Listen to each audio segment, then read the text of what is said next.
Order, please come to order. Okay. Dr. Abraham Verghese is Chief of Infectious Diseases at Texas Tech Health Sciences Center, and he is the Director of the Center for Ethics at the University of Texas. He is the author of My Own Country and The Tennis Partner, and he is widely and very warmly read in The New Yorker and Granta and many, many other places. Our respondent, Professor Robert Pollack, is now the director of the Center for the Study of Science and Religion here at Columbia. He also has served as Dean of Columbia College. His contributions in molecular biology have included working with Watson and Critch in the early stages of the genome theory.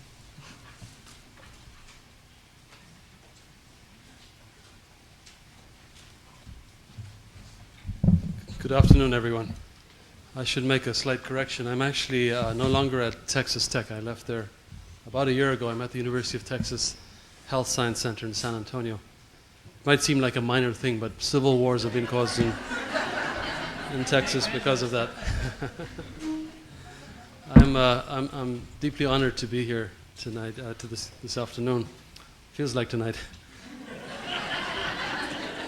And my only beef with Rita is that she put me last at a time when you and I know that most of your blood supply is going south, and you're already dreaming about the dinner plans that you have this evening. But I'm used to it, Rita. I've actually, with my last name starting with a V, this has always been my fate. And the one time I'll never forget is at a conference at the University of Iowa on the narrative voice. It was not a medical conference, it was something like this. And the speaker before me was the University of Iowa's professor of religion. And he was a man who had won every teaching award the University of Iowa had ever offered. He was a rabbi, he stood about 6'6", he had a big flowing beard, a wonderful baritone. And when he got up there, he had such a presence that I thought the podium would catch fire or the microphone would change into a snake. And he began with the incredible proposition that the narrative voice originated at the moment that God spoke to Moses on the mountain. And he held forth on this topic in the most erudite fashion for 1 hour, sat down to thunderous applause, and then I was introduced. And I got up there and I said that I knew nothing about what God had said to Moses on the mountain, but I'd heard this apocryphal story, which I'm about to repeat to you, about what Moses then said to the restless masses below. Moses said, I have good news and I have bad news. The good news is that it's down to 10.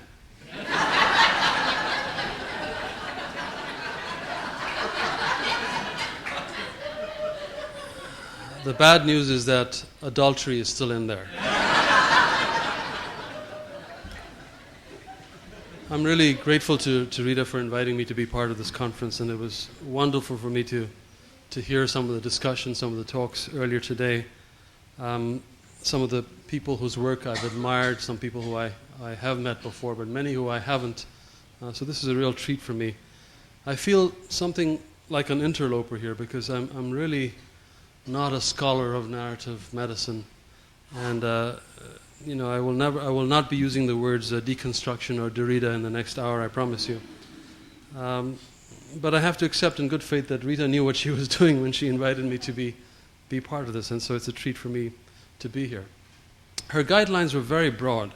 She said that I was to serve as a bridge, perhaps, between today and the clinical focus of narrative and medicine, and the more formless theories of this first day, with the more theoretical focus of tomorrow. So I was supposed to be the missing link, I guess, between these two entities. And Rita said that she was very excited because she really had no idea what anyone was going to say.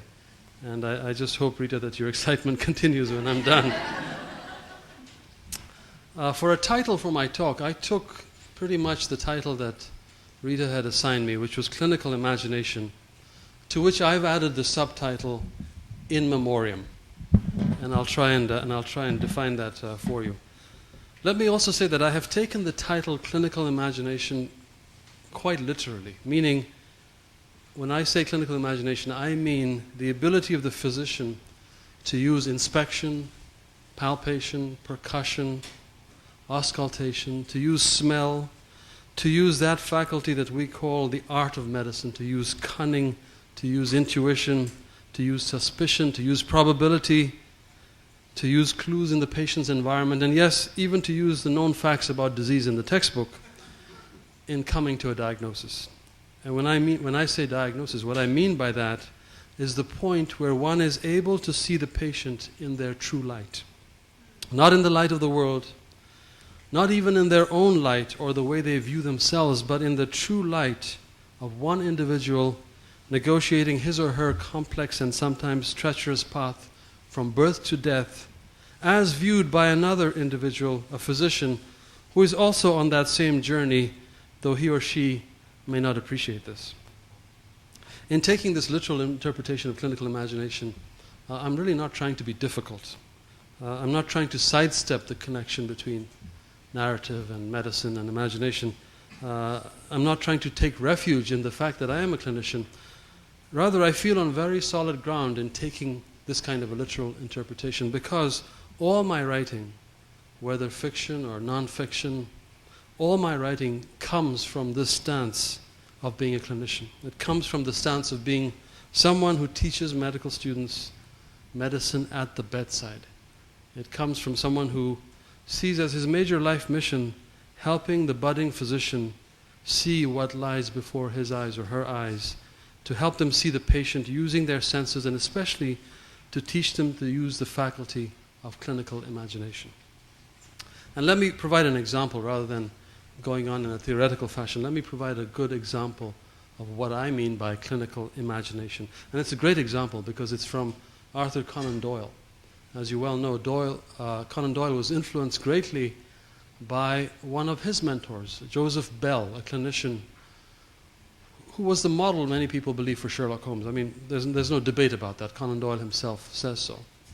And here's an instance that Conan Doyle describes, his memory of a teaching episode with Joseph Bell in the outpatient clinic at his hospital. And this was reproduced in the Lancet some years ago, excerpted in the Lancet, and I'm going to read it to you. It begins with a woman walking into the clinic with her child. And she says to Dr. Bell, she says, "Good morning." And Dr. Bell says, "What sort of crossing did you have from Burntisland?" "It was good." "And did you have a good walk up Inverleith Row?" "Yes." "And what did you do with the other Wayne?" "I left him at home with my sister in Leith." "And would you still be working in the linoleum factory?" "Yes, I am." Obviously, the students were completely astounded by this, and Bell goes on to explain. He says, "You see, gentlemen, when she said good morning to me, I noted her Fife accent. And as you know, the nearest town in Fife is Burntisland. You notice the red clay on the edge of the soles of her shoes, and the only such clay within 20 miles of Edinburgh is in the Botanical Gardens. Inverleith Row borders the gardens and is her nearest way here from Leith. You observed that the coat she carried over her arm is too big for the child who was with her, and therefore she set out from home with 2 children. Finally, she has a dermatitis on the fingers of the right hand, which is peculiar to workers in the linoleum factory at Burntisland. That, ladies and gentlemen, is clinical imagination." And now let me explain why I have added the title, if it's not obvious from the proceedings of today, why I have added the subtitle, Clinical Imagination in Memoriam. Once upon a time, and not that long ago, real doctors examined their patients not with endoscopes or ultrasound or CTs and MRIs, but with all their senses and with the keenness of bloodhounds. These doctors rolled up their sleeves, and after jamming the nail of their index finger with bar soap, then jammed said finger into anus to perform a rectal exam. If you try this at home, the wisdom of the first step will be apparent to you after you complete the second step. Consider whether your doctor, cloaked in Aramis or Chanel No. 5, is capable any longer of sniffing the air in the antechamber of the sick room for the odor of freshly baked bread. And if so, would your doctor know that this speaks of typhoid fever? Would your doctor know that the sweetish odor of diphtheria or the freshly plucked feather scent of rubella, or would said doctor require the CDC to send them an email on the next hot sink of their Palm Pilot to inform the physician that said contagion has arrived? I don't know about you, but I mourn the bedside sleuths of old, for whom a diagnosis could be lurking in such a simple thing as a handshake or in the facial expression. I don't mean the dull and coarse facies of hypothyroidism or the still facies of Parkinsonism. These have now become staples of ER and scrubs, and there's no mystery to those. What I'm talking about is the rhesus sardonicus, the sardonical smile of tetanus, or the contorted facies called the facies lactrodectisma of the black widow spider bite. Are we training physicians whose keen eyes can survey the accoutrements of the sick room and who can notice the little bottle of bourbon hidden not well enough, or its equivalent, the glass crack pipe hidden peeping out of the Kleenex box?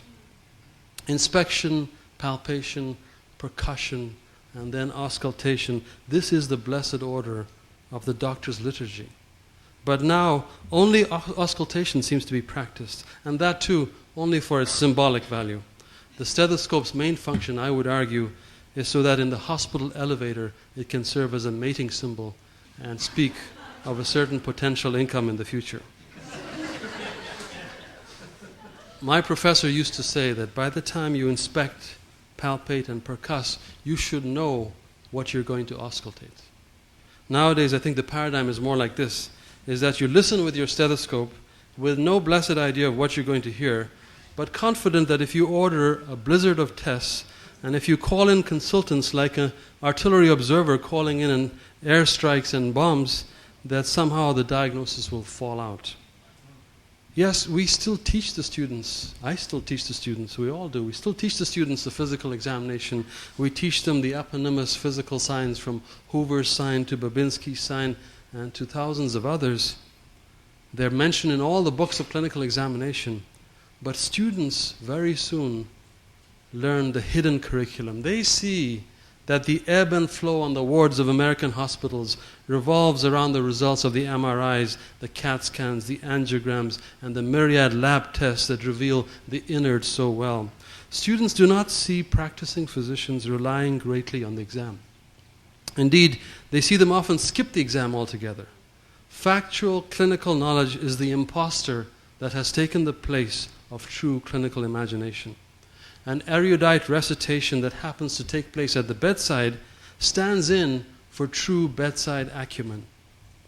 And even that kind of intellectual prowess, the recitation and the juggling of facts, has become meaningless, since we all now carry a small library of books downloaded into our handheld devices. The new bedside skill is not percussion or ophthalmoscopy or using a reflex hammer intelligently. The new bedside skill is mastery of the graffiti script of your handheld. Yes, I know you will argue that the old-fashioned prodding and poking and thumping at the bedside is no longer necessary, since we have machines that tell us so much about the body. You will tell me that if 10 neurologists sustain a head injury, every one of them would want a CT scan in place of being examined by the greatest clinician of all time. But in real life, one never has to make that choice. I believe the neurologist with a head injury would want the CT scan, but would also want to be examined by a skilled clinician who might pick up the little mid-systolic click and the mid-systolic rumble that indicates the mitral valve prolapse that might have resulted in a clot going to the brain. I believe the neurologist will want the CT scan, but also a physician who will do a rectal exam on a fellow physician, a very rare thing, and in the process find an early rectal cancer at the curable stage rather than many years later when it has gone to the liver and the lungs. As my professor used to say, if you don't put your finger in it, you'll put your foot in it. The fact is that there are not many doctors left in America with that kind of bedside skill, with the bedside skills of Sir Joseph Bell. And there are not many who celebrate such skills. Those who have the gift are in many cases close to retirement, and for the doctors who possess and have cultivated such skill, its reward is that it is its own reward. There is no other reward. Bedside skill has no great value in academia, where the almighty grant dollar is the usual measure of one's worth. And yet, I argue, and I hope to prove this to you, I argue that it is the waning of the bedside skill, it is the loss of clinical imagination, it is the loss of that priestly function of the physician involving the laying of hands that is precisely what is wrong with American medicine today. The resurrection of bedside skills may be just what the doctor ordered, and precisely the potion the public is looking for. Before we talk about the death of clinical imagination, we should say something about the dawn of clinical imagination. It's a very recent event, and so the death that's taking place now is horribly premature. Let me take you back to the moment of the birth of clinical imagination as I see it, and it involves someone by the name of Joseph Leopold Hornberger, living in Vienna in the 18th century. Joseph was the son of an innkeeper, and he later went on to become a physician. And the following scene that I'm going to recite to you is one that I have imagined. I don't have any way of confirming that it actually happened like this. It's the way I like to think it happened. The inn is bustling. It is payday for the itinerant cabinet makers from Florence who have adopted this inn as theirs for months now. They stand drinks for each other, but to no one else. When the local stevedores arrive, there could be trouble. An innkeeper diffuses such tensions by standing drinks all around, but not his best wine, of course. At a signal from his father, young Joseph follows him down the uneven stairs to the cellar. They carry with them empty wine jugs, and they hold their elbows out to steady themselves against the narrow walls. Hornberger, the father, hums as he descends the stairs, enjoying the way his sound enlarges in the cellar. The cellar is cavernous and cool. Upstairs is noise, revelry, the scents of perfumed bosoms mingle with sawdust and sweat. Downstairs, the stone walls impose a silence. The damp presses in, and the odor is fruity, almost medicinal. On the far wall of the cellar is a very wide but short trapdoor for deliveries. The wall facing the trapdoor has a low shelf, and on this are 3 large casks of wine, like 3 portly giants seated together in fellowship of spirit. The wine casks graze the ceiling. At the bottom of each cask is a spigot. These enormous wooden receptacles are, of course, not transparent. And so the question is always this: how much wine remains in each cask? And is it time to replenish the stock? The father raps with his knuckles on the side of each cask. Towards the top, he generates a hollow sound, a profundo, like a bass drum. Tum, tum. For young Joseph, who drums with his own knuckles after his father, this sound, this abbreviated heartbeat, will always remind him of the dark, musky cellar.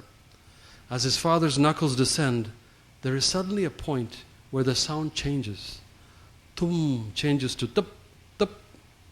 The wood's echo is stifled, and the new sound is dull and flat, as if the old sound were decapitated. One is conscious now of skin, of wood, of splinters, and of pain. Joseph, on tiptoe, recapitulates his father's drumbeat and confirms that the sound changes at the very same spot. This, then, is the wine level. The change in note says that there is fluid and not air behind the wood at exactly that spot. Joseph, just like his father, sees through the cask, sees the concave fluid meniscus and the ripples on the dark, shiny surface. Sound bypasses the rods and cones of the retina, and yet it is transformed into a visual image. Young Joseph grew up to be a physician, and inevitably, one day, he thumped on the chest of the patient in front of him. For the next 7 years, he catalogued the sounds of health and disease. He described the high tympanic sound, which he called sonus altior, a sound that occurs when air sits unfettered in a large cavity within the lung, such as occurs in bullous emphysema or when tuberculosis produces a cavity. And when the fluffy, sponge-like lung tissue is made heavy with pus, instead of air, the pus produces a muffled sound, which he called sonus carnis, what we now call dullness. Hornberger also described the flat or stony dull sound that results when fluid covers the lung. Hornberger published his discovery in 1761 on New Year's Eve. he called his 95-page book Inventum Novum Expercatione Thoracis Humanae ut signo obtrusos interni pectoris morbos ditagendi. I know you don't need a translation, right? I'll give it to you anyway. It says, new invention by means of percussing the human thorax for detecting signs of obscure diseases of the interior of the chest. The first edition of this book, if you can find it, is worth about $14,500. I had the opportunity to examine a copy of the book in our rare books library at the University of Texas Health Science Center, San Antonio. And I was taken by the first paragraph in translation, which goes like this. I here present the reader with a new sign which I have discovered for detecting diseases of the chest. In making public my discoveries respecting this matter, I have been actuated neither by an itch for writing, nor a fondness for speculation, but by the desire of submitting to my brethren the fruits of 7 years' observation and reflection. Inventum Novum should have shaken the clinical world. It should have had the impact in its day that the discovery of X-rays would have 150 years later, when Marie Curie painstakingly extracted a few grains of radium from a ton of pitchblende. After all, Hornberger's Inventum Novum let the doctor see beneath the skin, let the doctor imagine the innards of the body, albeit indirectly.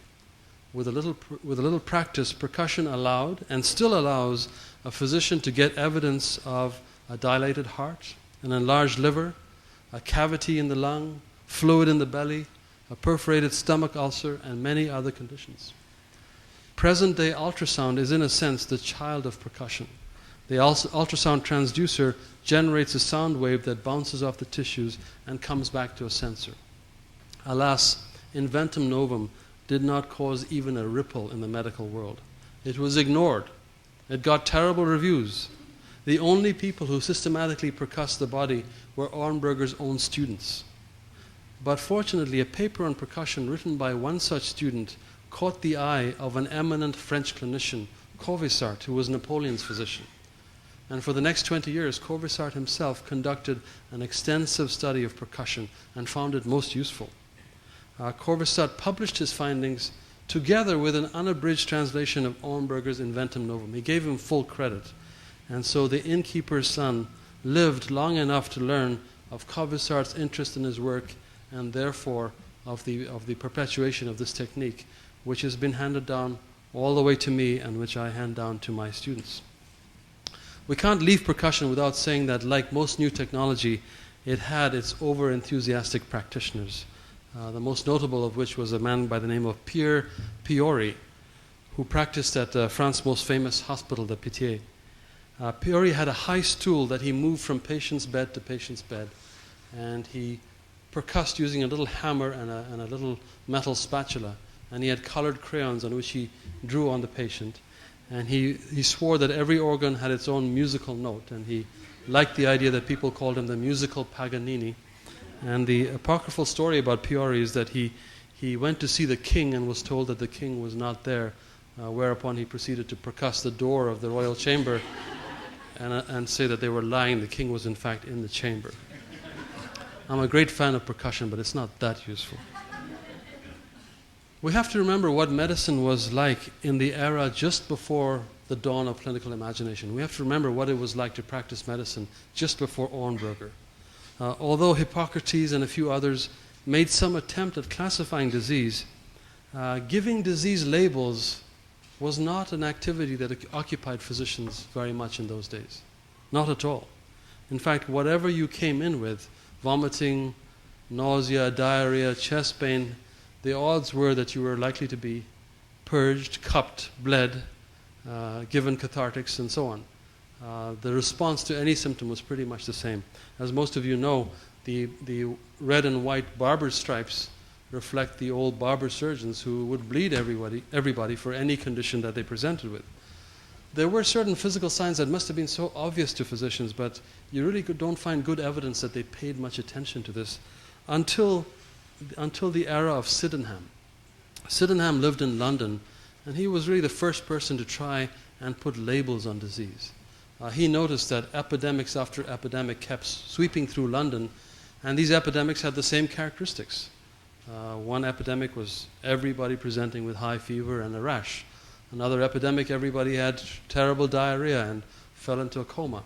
And he tried to classify disease. He tried to give them little labels. And in his famous book on fevers, which he published in 1666, he writes, "In the first place, it is necessary that all diseases be reduced to definite and certain species, and that with the same care which we see exhibited by botanists in their phytologies, since it happens at present that many diseases, although included in the same genus, mentioned with a common nomenclature and resembling one another in several symptoms, are notwithstanding different in their natures and require a different medical treatment." So Sydenham set the stage for the work of Hornberger, who in turn sowed the seeds for Covisart's efforts, and Covisart was responsible for one of the greatest clinicians of all time, René Laennec, the inventor of the stethoscope. Laennec was a student of Covisart's in Paris. Laennec eventually succeeded Covisart as the head of the College of France, and he absorbed all of Covisart's ideas on percussion, but then he thought, instead of listening to the sounds that emanate from tapping on the chest, why don't we just listen to the chest directly and see what sounds we hear? There's a famous painting by Theobald Chartrand that hangs in the National Library of Medicine in Bethesda, titled "Laennec Listening with His Ear Against the Chest of a Patient at the Necker Hospital." And so Laennec decided that instead of listening with his ear, which is what the picture depicts, he remembered seeing children playing with this long stick where one child would tap on one end and the other child would listen. And he decided that he would try and use that same technique. He writes, "If you place your ear against one end of a wooden beam, the scratch of the pin at the other extremity is most distinctly audible. It occurred to me that this physical property might serve a useful purpose in the case with which I was then dealing. Taking a sheaf of paper, I rolled it into a very tight roll, one end of which I placed against the precordial region, whilst I put my ear to the other. I was both surprised and gratified at being able to hear the beating of the heart with much greater clearness and distinctness than I had ever done before." Now we come to the present day, where we have the ability to see into the body in so many ways. MRIs, echoes, angiograms, endoscopies. Our bedside skills should be 20 times better than Joseph Bell's, because Joseph Bell had to wait for the patient to die and do an autopsy to confirm some little clinical pearl that he had observed. We can confirm these things in real time, and yet, paradoxically, we American physicians practicing with the most modern technology have the poorest bedside diagnosis skills in the world. American physicians, unless we take our hospital ships with us, unless we haul along every technological crutch we have, find ourselves lost in such settings as the outpatient clinics of the third world, where the line stretches around the block and only 6 patients can possibly be admitted, and the only tools available are one's senses, the ability to percuss, a stethoscope, and most of all, the ability to imagine what is going on with the patient.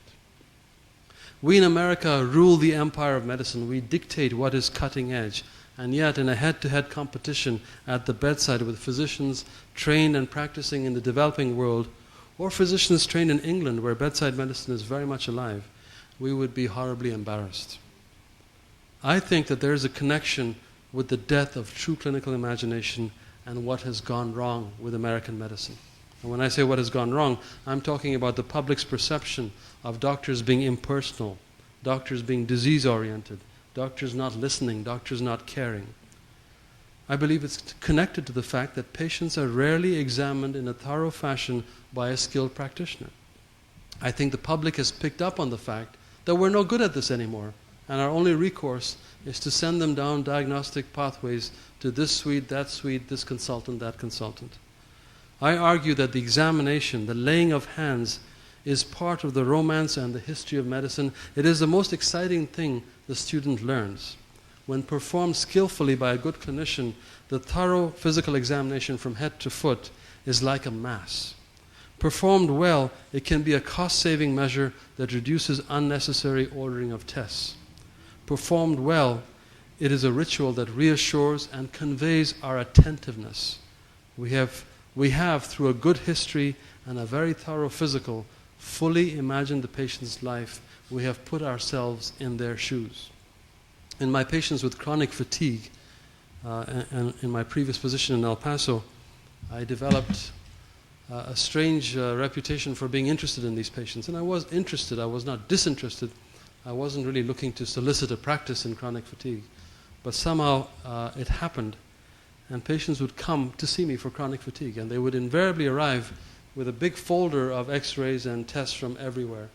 And my practice was to schedule one visit with them just to listen to their history.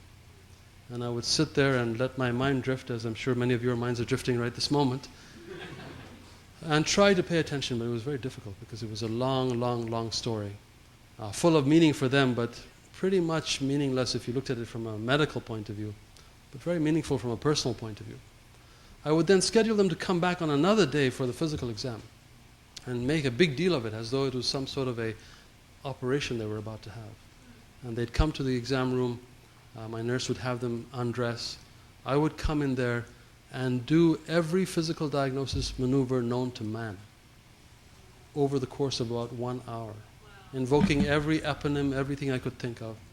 And at the end of this, you'd feel this sort of silence descend on the patient, this very voluble patient, ready to tell you everything at every step, suddenly becomes quieter and quieter. And at the very end, when I ask them to dress and meet me back in my office, and then when I tell them the very things that they've heard from other people, that I don't find cancer, I'm reassured that there's no histoplasma, there's no coccidiomycosis, and yet I believe that they have a very real condition and that they should try graded exercise and this and that. They hear it from me when they wouldn't hear it from anybody else. And the only difference is I did not put them through the $4,000 Mayo Clinic workup. I listened and I examined. Maybe my title, In Memoriam, is premature. Maybe my lament is too soon. Maybe from conferences like this, we can remind ourselves of what is true clinical imagination. We can write about it, we can think about it, we can teach it, we can practice it. And for me, this consists not in just hearing the true voice of the patient, but in truly seeing the patient in the light of this world. Thank you very much.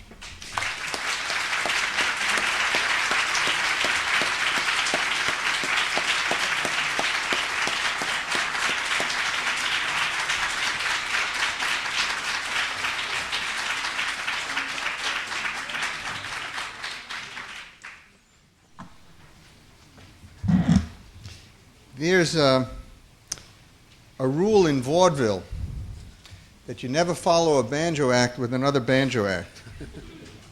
So I would like to respond to these remarks about the apparent loss and bypassing and forgetting of clinical imagination by choosing the word imagination over the word clinical to give myself the strength of being a patient and not a physician. And I'd like to speak about the matter of the loss and preservation of imagination in medicine and in medical science. A fact. And I'll tell you where I'm going. I'm going to the argument that to say there is either clinical imagination or no imagination, either clinical imagination or a sheaf of papers, either clinical imagination or quantitative signs that have no person behind them, is a false Aristotelian posit, either or, which drops out a middle possibility that I'd like to argue for. Not against Dr. Verghese's remarks, not at all. As a patient, I seek precisely the doctor he speaks of, but I am aware of my presence at age 60-something as being the gift not of clinical imagination, but of another kind of imagination, which I'd like to speak to. Life expectancy at the peak of the utility and availability and uniqueness and importance and centrality of clinical imagination in medicine 100 years ago was 40. It's now 80. It's still 40 in Malawi and other places where something didn't happen. And what didn't happen wasn't the absence of percussion. What didn't happen was the absence of another kind of imagination or the resources to apply it. That other kind of imagination I'll call the imagination to see the invisible cause. It's the ability to visualize not something within the body which is big enough to see at autopsy, but something harder to see because it's small, whether in the body or outside the body. It's the stuff on our skins. It's the stuff in the air. It's the stuff that makes people in Hong Kong wear masks, which is probably silly but necessary. It's the stuff of vaccines. It's the stuff of public health. It's the stuff of antibiotics. And it's no more a sheaf of papers than a tap on the chest is. It's another kind of imagination brought to medicine. And I think my response is to ask you to please fold that second kind of medical imagination into your morning, because I think, in fact, that second imagination is where the first imagination went. So I don't think it's gone. But I think it has a different set of clothes. It's not a white coat. It is a set of instruments. It's a bottle of pills or an injection. But those things are the product of a similar kind of romantic, somewhat irrational, certainly impractical imagination about the natural world. Darwin had no microscope, so his book about natural selection has no useful cause in it. Until about the time you're speaking of, about the mid-1800s, there was no invisible world. And so the imagination necessary to have an invisible cause for something might as well have been a religious as a scientific expression. Within 100 years, that imagination for the invisible, without visualizing it really, you don't visualize a molecule usefully, has led to an understanding of the causes of infectious diseases, bacterial, viral, fungal, and protozoan, causes of molecular diseases, that is, inherited propensities, environmental consequences of molecular interactions, causes of genetic predispositions of difference in general. And that imagination, and I would say with all due respect to the necessity for physicians and medical imagination, clinical imagination, that capacity to understand mechanism in the absence of visualization allows one to plan for prevention as well as diagnosis. And the second argument I have with the presentation, which I think is too pessimistic, is that it's pessimistic because it forgives or forgoes or sets aside the second step after diagnosis, which is treatment or cure or understanding or amelioration, and not simply understanding. And for the second step to be accomplished, it may not be necessary to go through the first clinical imagination. If a person never gets TB, there's no need to know what the lung sounds like with TB. If a person never gets an avoidable disease, there's no reason to know what an avoidable disease looks like. The fact, of course, is that the maldistribution of medical knowledge and medical skills means both kinds of imagination are not available to approximately, shall we say, 1 in 3 people on this planet, or 2 billion people. In this country, 1 in 7 people have no doctors, and so both medical and clinical, both molecular and clinical imagination don't work for them. They have to get sick enough to go to an emergency room and die. But setting aside the deep political, non-scientific, non-medical fact that we are a very primitive country in our maldistribution of what we know, it remains that we know things by 2 kinds of imagination, not 1. The one that Dr. Verghese spoke of is restricted to physicians. You can't, without getting arrested, rub your hands over a person's body and put your fingers in their various orifices unless you're very close to them or you're a doctor. So that kind of knowledge is a restricted and a priestly knowledge indeed. But you can and should and do know that water runs downhill and that therefore you put your cesspool below your drinking water. And you can know and do that if you wash your hands a lot, you'll wash off pathogens before you eat or after you go to the bathroom. And you can know and do that if you domesticate a pathogen, it can induce in your immune system a protective state so that you never get the diseases which require percussion to hear. And that's really all I want to say, is that what we heard was both true and incomplete. And I'm sure when I'm done, it's still incomplete, but medicine with only one kind of imagination knows but cannot fix. And it must be the case that medicine of the other kind of imagination may fix but cannot know. But when you're sick, you want to get fixed. So I'll stop there.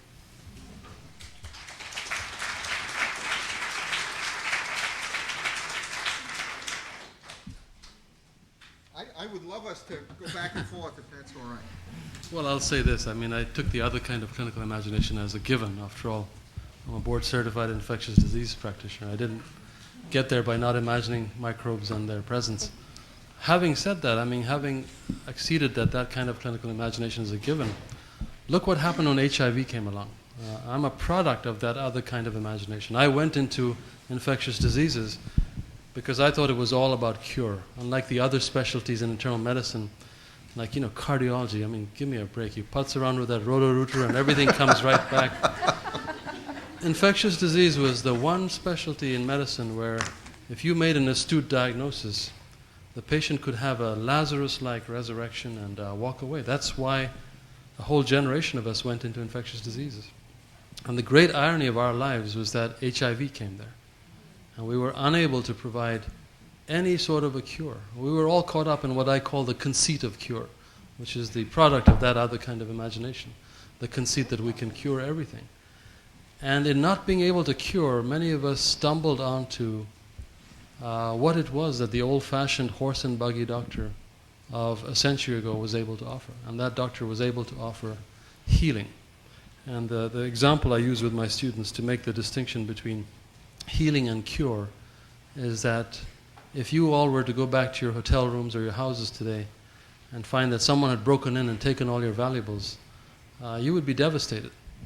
And if the police came by an hour later and said, we caught the guy, here's all your stuff back, you would be cured, but you would not be healed.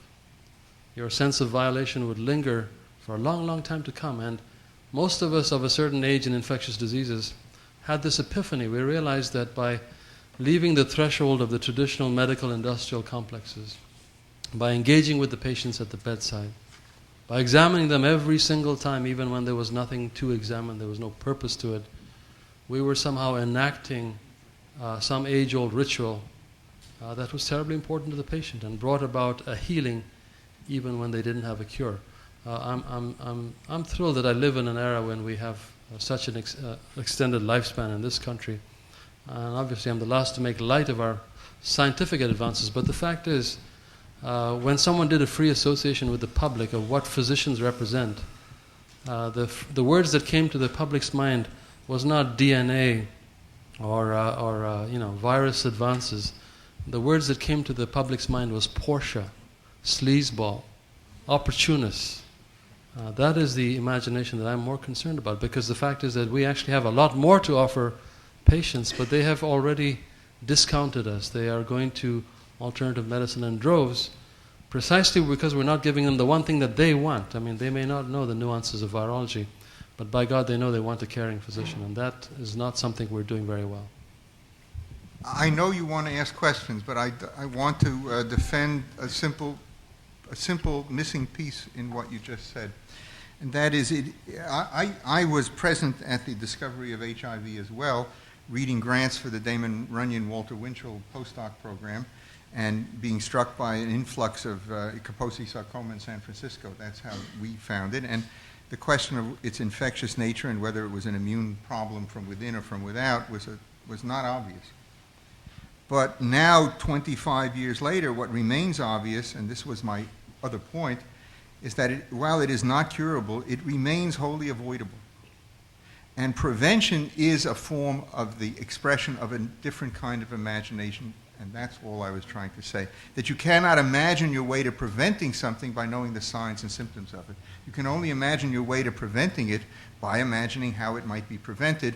That's the substance of public health, which is neither scientific medicine of the sort I study in DNA, nor the sort you do with an already sick person.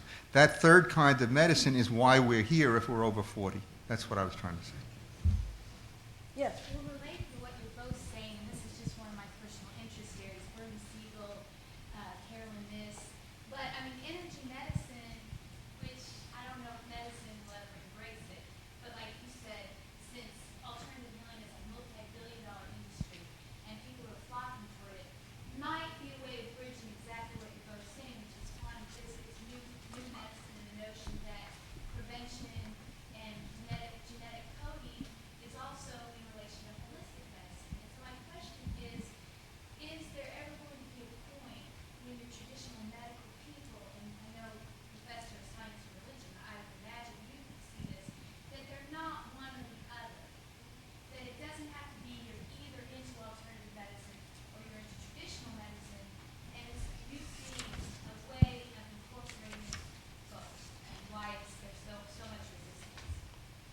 No. That's such an easy question. I'll let you answer. Well, I actually think it's the $1 million question. As technology gets more complicated, I mean, there are journals in my own field that I no longer understand because I'm not in the lab doing that kind of work, and the work I do somebody else might not understand. So, as technology becomes more complex, it becomes increasingly difficult for us to communicate with our patients. And let's face it, our reputation for communication with our patients has not been great. 60 Minutes did this wonderful piece on foreign medical graduates, and one of the persons who objected to the idea of having so many foreign medical graduates, forget the fact that without them inner city hospitals wouldn't be running the way they do. The objection was, well, the foreign graduates don't exactly communicate very well with their patients. And Leslie Stahl looks at him and says, do you mean to say American physicians have a reputation for communicating?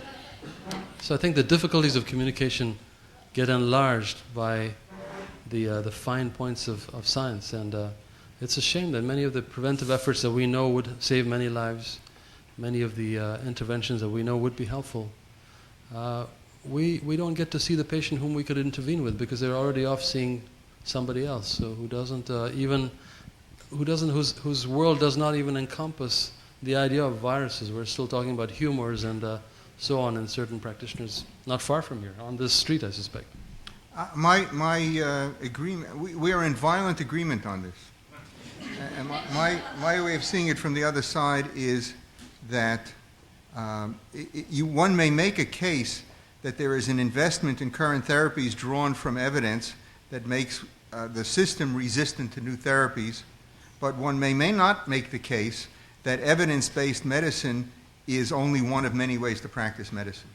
I think evidence-based medicine, that is to say case-controlled studies, are not substitutable for by feeling something is good or by sensing that it works or any number of stories of uncontrolled anecdotal evidence. Many times, what seems sensible and right and emotionally gratifying just doesn't work on the evidence. And I think both of us have argued for evidence-based imagination applied to the human condition.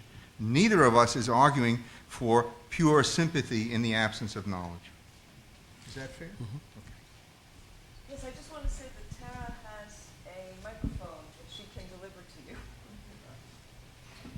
I was wondering how you might reconcile the resurrection of bedside manner with the economic realities of managed care. Well, my own bias is that we have hidden for too long behind this whole business of defensive medicine. The idea that physicians practice a certain kind of medicine because of lawyers, I think, is just not true. It's an excuse. I don't think I've ever ordered a test for fear of some lawyer. I think people order tests because their skills are no longer as good as they should be, and they really have no way of knowing if the spleen is enlarged other than by getting a CAT scan. If they felt something there, they would have no idea what it was. The exceptions being surgeons who are so good at the abdomen because they have the experience within minutes of touching the abdomen of opening it and seeing what it was they touched. So the most skilled practitioners of the abdominal exam are surgeons. But with that exception, I think that we've blamed the crisis in healthcare and the costly medicine we practice on lawyers and defensive medicine. I think that's not true. Now, the managed care is a different problem. I think that the time that we have to interact with patients has become so short that it really puts tremendous stress on even the idea of a patient-physician relationship. And I think very simply that physicians need to take back the reins. We did such a poor job of medicine. We made it so expensive because of our own incompetence, because of our exuberance for tests, that finally the business world took it over from us and said, this is how you will practice medicine. And I'm hoping that there's a new breed of physician coming through. My medical students impress me by who they are and what they are. And I think they're very different from medical students 20 years ago. And I think that we will take back the reins and we will change the nature of the patient-physician encounter. We'll make less money in the process, which is not a bad thing. And, so I think the people who came to medicine to make money, there are fewer of them around in entering medical school classes, I think, than there used to be. And they would have to be blind and deaf not to have picked up on the fact that things have changed. A gift of American citizenship is you have a right to a lawyer if you're accused of a crime. There is no such gift as American citizenship to have a physician if you are sick. We are unique in the industrialized world in failing to see the link between those two, and I think managed care emerges from that failure and is therefore intrinsically a failed way to practice medicine. I'd just like to say thanks to Dr. Verghese for articulating something about the way that the patient wants to be known and the way that the physician can know the patient. And I would say that certainly in the domain of chronic illness or of illness situations that are exacerbated by social and economic and spiritual concerns, simply having the other sort of imagination and preventing things isn't sufficient. The patient still does want to be known. I would say this is particularly true in chronic illness. Even after we may have prevented certain things or cured certain things, the desire of the patient to be known in the sort of deep way that you're talking about. I'm not sure we're teaching our students fully to appreciate that this is perhaps a key part of their job. And certainly I think patients going to many alternative practitioners go because they see there the promise of that being fulfilled, whereas with many allopathic practitioners, that's not what they're finding. Yeah, I think that, not to be argumentative, but the long lifespan has come at the expense of people living with a tremendous burden of disease. I trained in the Veterans Administration system as a young resident 25 years ago, and I saw World War II veterans in their 50s, 60s, 70s, mostly 60s, who were having heart attacks. And now I was attending last month at the VA, and many of them have survived all the different diseases that we treated them for as residents. And they're in terrible shape, some of them. And one doesn't know whether it's been such a good thing to be alive with that burden of disease, with a system that doesn't really let them go, and with a social security system and support system that makes it advantageous to the family to have them stay alive. So, I think the burden of chronic disease is only going to go up, and not to take away from our accomplishments in medicine, but the patient-physician interaction, I think, is the pillar of how medicine is represented, how medicine is perceived, how medicine is understood. And if we don't get that right, nothing else will really matter, is my bias. Yes. Just to connect what was said this morning, in terms of the evacuation of meaning and value that many people perceive in modern life, and in relation to which the decline of the bedside manner is itself one symptom, I think that there's a tendency to take the one value that people see as sacred and absolutize it. That is to say, the value of life. Life in the abstract has to be maintained. And of course, one doesn't want governments deciding when to terminate life, or even people without the consent of the individual. But some understanding of what the right time to die is, to use this phrase, is, I think, very important. And to understand the value of life without absolutizing that value is that you have nefarious consequences, such as life support systems and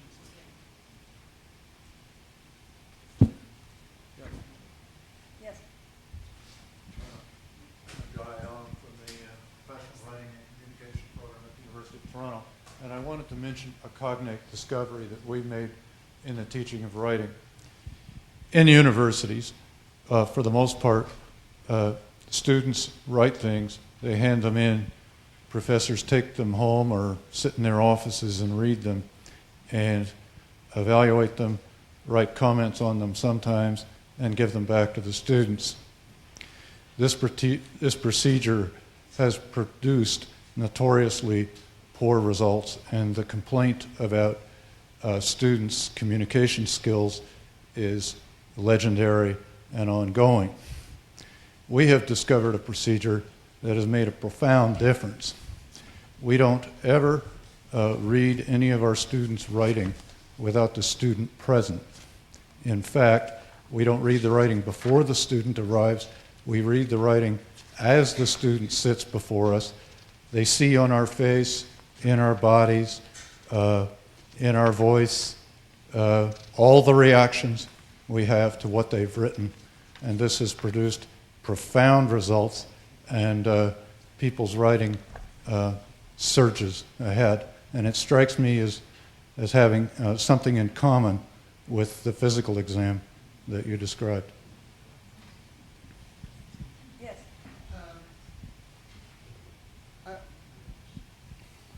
Yeah, I wanted to bring something that, I don't know, the general mood here is the benevolence of the doctor, and this morning I was feeling this already when we talked about the clinical writing. And in all this, what makes me a little nervous is that power difference between the doctor and the patient. And when you talk about the imagination, I worry that the imagination is not always, it could be and is often infused by prejudice and stereotypes and kind of judgments that are not always that benevolent and that can harm and can damage medically, physically, and as far as the healing and the curing that you were talking about. And to some extent it's related to what you were saying, because in a lot of these narratives, the patient is not even a partner to the narrative. The narrative is written by the physician, and the voice of the patient is either absent or totally being provided through the eyes of the physician. And so although the imagination can be a wonderful thing, it can also be a terrible thing. I would argue that it's more a wonderful thing than it is a terrible thing. And I didn't speak very much about the history, because I think in this country, and this room is a perfect proof of this, in this country the sort of move towards ethics and humanities in medicine has really been all about trying to really be able to understand the patient's story and to take the voice of the patient and have it come through, even though the voice of medicine is what we record in the chart. And I think that, you know, all of us teach short stories in humanities courses because we believe that fiction is the great lie that tells the truth about how the rest of the world lives. And if our students want to fully imagine their patient's world, a great way to do it is through fiction, through narrative. I just think that we're falling short at that very same moment that we're making this great leap in history taking. We're falling short in the physical exam. I mean, all the history taking in the world and all your empathy, if you miss a spleen with someone who has a treatable leukemia, is a sin.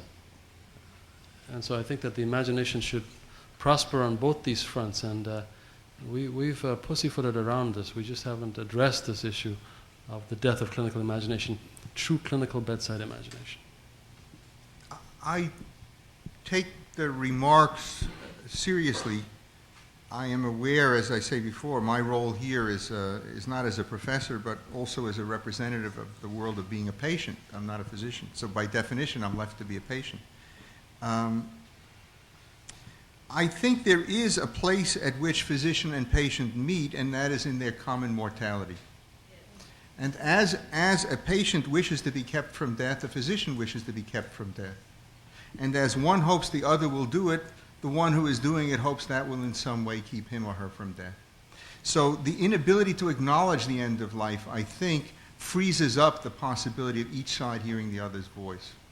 And I'm struck by the silence of the palpation. The physician and the patient are each lost in their own personal imagination, which must include the fear that at this moment one will discover the mortality of the other. But they can't talk about it.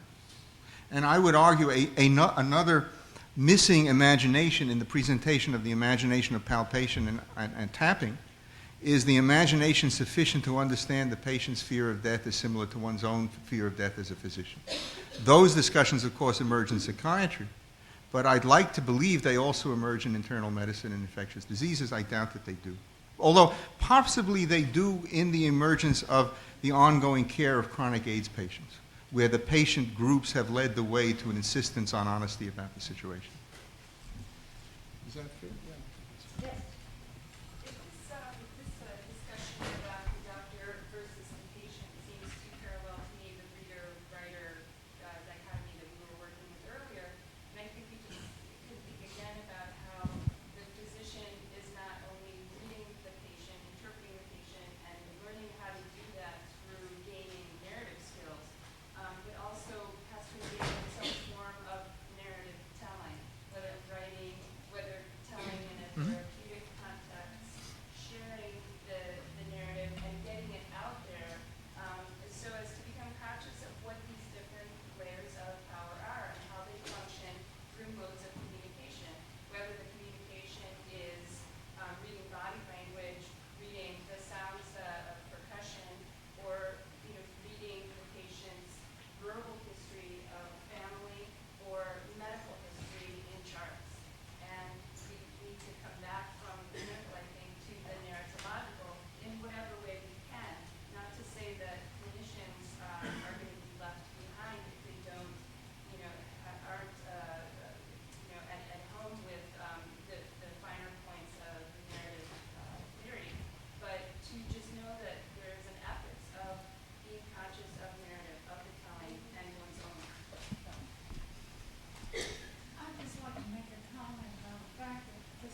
last one. I wondered if Dr. Verghese would speak to the actual thrill of teaching physical diagnosis. I'm in my 20th year of teaching second-year medical students, and I think it's one thing to show them the correlation between Ivan Ilyich and wit, and it's another thing to lay the sono probe and find that 6-centimeter AAA right below the infrarenal. But the moment when you put that stethoscope on and they heard their first rails, and they found it, and they percussed it, and you showed them, you led them to it, or they heard that Austin Flint that they read about, and they heard it because you showed them there's that laying on of hands. And how about the thrill for the teacher of physical diagnosis? I just wonder if you could speak to that for a moment. Yeah, I think it's I think that most medical students imagined that medical school would be like this. It would be about being a detective at the bedside, and they're terribly disappointed to find out how much of it is rote learning, how much of it is terribly unimaginative, despite all our curricular changes. And the one exception is physical diagnosis, when they begin to see the applicability of all this. However, their hopes are dashed the moment they get on the wards, when they find that the patient in the emergency room has already had a CAT scan, the consultant has seen him, the ultrasound's been done, and their job is to write up something whose mystery is long gone. And besides, nobody seems to show faith on the ward that touching the patient will reveal much. Now, this is not universally true. I think there are exceptions to this, but how can you keep the passion alive if it's not practiced as a passion every day? If it's only, if the hidden curriculum shows that they don't need to do this, then they'll quietly stop doing it. I think we have to stop now. Thank you so much. Thank you. I enjoyed your comments. See you tomorrow at 9.